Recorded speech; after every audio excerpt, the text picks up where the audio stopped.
হচ্ছে পরদিন সকালবেলা। সকাল সকাল উঠে দেখি আমার বোন বড়ই পাড়ছে, যদিও বড়ইগুলো এখন অনেক ছোট ছোট। যাই হোক, এরই মাঝে আমার বাবাও চলে এসেছে বাজার থেকে, এজন্য বাবাকে আগায় নিতে আমি রাস্তায় চলে এসেছি। প্রায় 5-6 কেজির মতো চালের আটা গুঁড়ি করা হয়েছে, সেটাই আমি খুব ভালো করে চেলে নিচ্ছিলাম। আমার যেহেতু ভাই ভাবি নাই, আমরা 5টা বোন, আমাদের কোনো কাজের লোক নাই, সেজন্য আমরা বাড়িতে সব বোনেরা একসাথে গেলে সবাই মিলেমিশে কাজগুলো করে ফেলি। এরপর গুঁড়ি চালা শেষ হয়ে গেলে আমাদের সকালের নাস্তাও রেডি করে ফেলেছে আমার মা। আমরা বোনেরা যা যা পছন্দ করি আমার মা সবসময় সেগুলো বানানোর চেষ্টা করে আমরা বাড়িতে গেলে। আজকে ছিল পাঙ্গাস মাছ দিয়ে শাক চচ্চড়ি, কলই শাক ভাজি, মাছ ভাজা, বেগুন ভাজা। হ্যালো এভরিওয়ান, আসসালামু আলাইকুম। আমার নতুন আরো একটা ভিডিওতে সবাইকে স্বাগত জানাচ্ছি। যাই হোক, আমার বোন আজকে আসার কথা ছিল, আর এরই মাঝে আমার বোন চলেও এসেছে সকাল সকাল। এদিকে আমার মা চালের আটাগুলো যেহেতু মেশিনে করা হয়েছে, সেজন্য আগে ভাগে ভিজিয়ে রাখছিল যাতে পিঠাগুলো ভালো হয়। এদিকে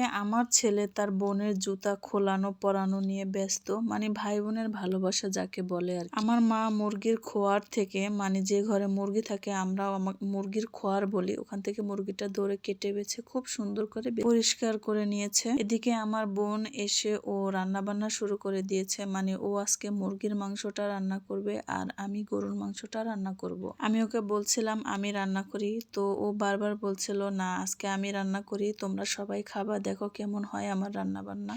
যাই হোক, এরই মাঝে পাশের দাদি আবার 1 প্লেট কচু দিয়ে গেল। এই কচু রান্নাটা একটা গ্রামীণ ঐতিহ্য, মানে এখন তেমন একটা হয় না, দেখা যায় না। এই কাজগুলো করা অনেকটা কষ্টসাধ্য, সেজন্য কেউ করতে চায় না, তবে আমার এই দাদি প্রতি বছর করে। এরই মাঝে আমার মা চালের আটা গুলে একবারে পুরো রেডি করে ফেলেছে পিঠা বানানোর জন্য। পিঠার প্রথম ছাঁচটা হওয়ার পরে আমরা মুরগিকে দিয়ে দিচ্ছি খাবারগুলো, কারণ ওরা অনেক বিরক্ত করছিল। এদিকে আমি প্রেসার কুকারে মাংসটা রেডি করে নিচ্ছিলাম, মানে গরুর মাংসটা, এটা আমি প্রেসার কুকারে বসাবো। আর এই যে কচু রান্নার কথা বললাম না, এটা খেতে কিন্তু খুবই টেস্টি হয়। এর ভিতরে দেওয়া হয়েছে কচু, যেটাকে আমরা কচুর মুখী বলি বা সরি বলি, ওইটা খুব ভালো করে সেদ্ধ করে খোসা উঠে তারপরে গলিয়ে তারপরে তেঁতুল দিয়ে রান্না করা হয়। এর ভিতরে বাগার দেওয়া হয়, কাঁচামরিচ, সব ময় মশলা দিয়ে রান্না করা হয়। দেখতে যেমনই হোক, খেতে কিন্তু অনেক মজার হয় এই কচুটা। যাই হোক, কথা বলতে বলতে প্রেসার কুকারের গরুর মাংসটা হয়ে গিয়েছে। আমার হাজবেন্ড, আমার বাবা, আমার বোনের জামাই, ওরা সবাই খেয়ে নিয়েছে। এবার আমরা